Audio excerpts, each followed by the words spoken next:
Vipin Yadav entertainment को subscribe करें और साथ में बेल आइकन जरूर दबाएं ताकि ऑडियो वीडियो आप तक जल्द पहुंचे।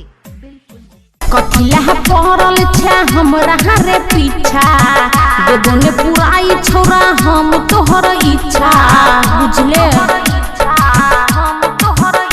हाँ कथिला पहरल छे हमरा रे पीछा देबो ने पुराई छोरा हम तोहर इच्छा। देखै में लागै छौ हसीन गई तोहर छोटा की बहिन गई। देबो होठा लाली छौरी कीन गई दो दे अपन बहिन गई। साचो स्वीट सतीश रही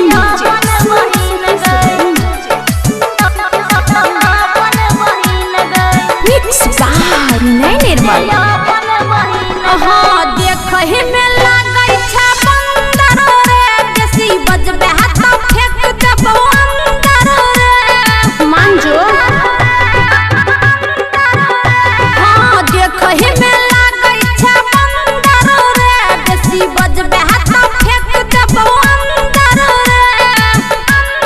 हमरे से कोर लेना छौरिया के शादी जब ही छौरा तू जीवन बहरबादी रहतो नहीं सामान लेबो कीन गई दो दे अपन बहिन गई। देबो होठा लाली छौरी कीन गई दो दे अपन बहिन गई। Singing by Vipin Yadav.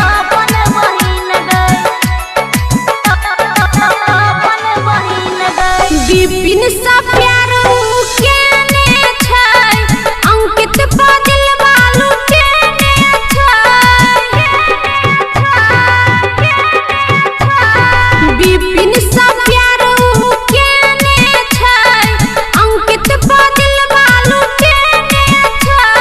मुहबा से गिरै छौ छौरी के पानी छुए ने देतौ तोरा चढ़ल जवानी। राइतो में लागै छौ दिन गई तोहर छोटकी बहिन गई। देबो होठा लाली छौरी कीन गई